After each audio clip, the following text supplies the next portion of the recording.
శ్రీలీల గారు, Yes, ఈ hello. Event hi అండి. ఈ ఈవెంట్లో మీ క్లిప్ ఒకటి వైరల్ అయింది. లైక్ మహేష్ని ఏదో బ్యాక్ లుక్ ఇచ్చి ఆర్టిస్ట్ మహేష్ని, అది బాగా వైరల్ అని చూసారా మీరు? లేదు, తను కూడా నాకు it was brought to my notice అండి. అది యాక్చువల్లీ అంటే ఐ అండర్స్టాండ్ ఒక ఇలాగా మాట లేనప్పుడు ఐ థింక్ ఎక్స్ప్రెషన్స్ని మనం ఏమైనా అనుకుంటాం. But I'm so glad he clarified. అలా ఏం లేదు. ఆ రోజు ఏం జరిగిందంటే అక్కడ నుంచుంటున్న చాలాసేపు నాకు వెనకాల నుంచి ఒక సౌండ్ వినిపించింది.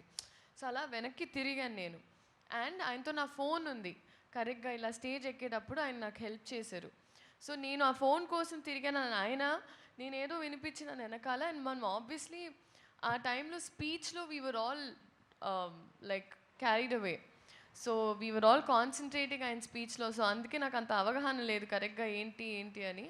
But nothing at all. ఇలాంటి క్లిప్స్ వస్తూ ఉంటాయి చాలా ప్లేసెస్లో, కానీ nothing like that happen. And industry అన్నప్పుడు అండ్ ఎస్పెషలీ ఇలాంటి క్లిప్పింగ్స్ చాలామందికి ఇలాంటివి జరుగుతూ ఉంటాయి వేర్ ఇట్స్ మిస్కమ్యూనికేటెడ్.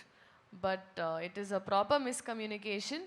నాకు ఇంకా ఆయనతో చాలా సీన్స్ కూడా చేశాను. There is nothing like that. So ఏది ఒక మనిషి వర్బల్గా చెప్పే వరకు ఏది నమ్మకండి అని నేను చెప్తాను. ఎందుకంటే Instagram can be very receiving. నాకే ఆ రోజు చూసిన వెంటనే I felt very bad.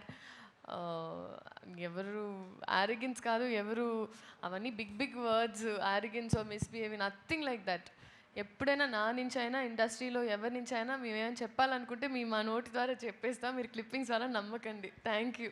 All the best అండి మీ అందరికీ. హరీష్ గారు